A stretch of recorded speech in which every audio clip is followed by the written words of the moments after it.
Hi, my name is Attorney Brian Semino, and I'm going to tell you how to fill out your Ignition Interlock Operator's Affidavit. This is a standard form that's required by the Registry of Motor Vehicles for anyone who is reinstating from 2 or more DUI convictions in Massachusetts.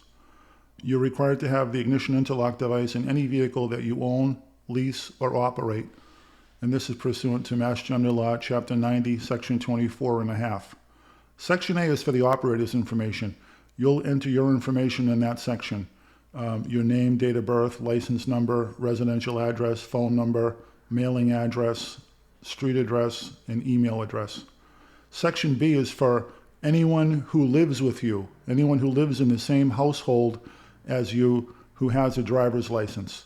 So in Section B, it's what's called other licensed operators. That's anyone who lives in your household, apartment, or living unit who has an active driver's license. You'll enter their name, their date of birth, and their driver's license number. Section C is the vehicle section. In Section C, you're going to list every vehicle that you own, lease, or drive. So again, these are vehicles that you own, lease, or drive. Most people only have one vehicle to list because you have to have an ignition interlock device installed in each one of those vehicles in Section C.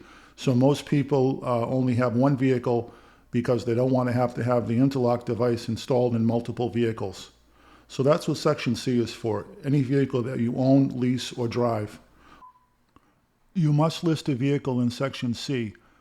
The registry will not accept an ignition interlock operator's affidavit without a vehicle listed here. This is the vehicle that the ignition interlock device will be installed into.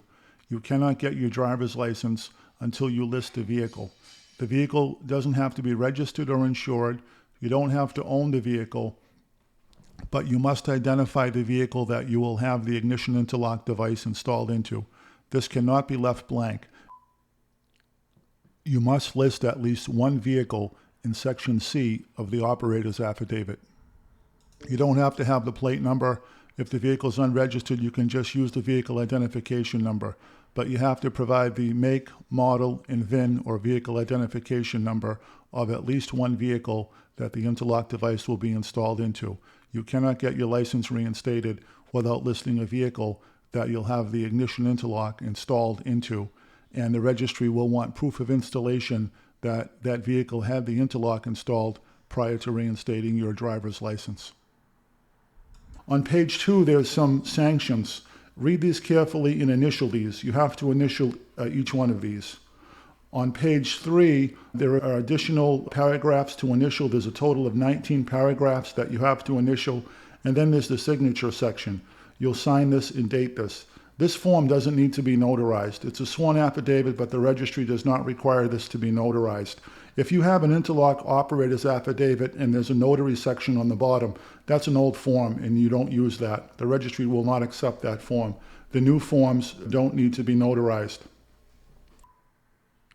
Once your ignition interlock operator's affidavit is properly completed, you can upload that to the registry when you schedule your hearing, or you can email it to the hearings officer who conducts your registry hearing. If you're a client of mine, please email the form to me. And again, no cell phone pictures of this form, please. If you have any questions regarding the ignition interlock operator's affidavit, you can visit my website, rmvlawyer.com.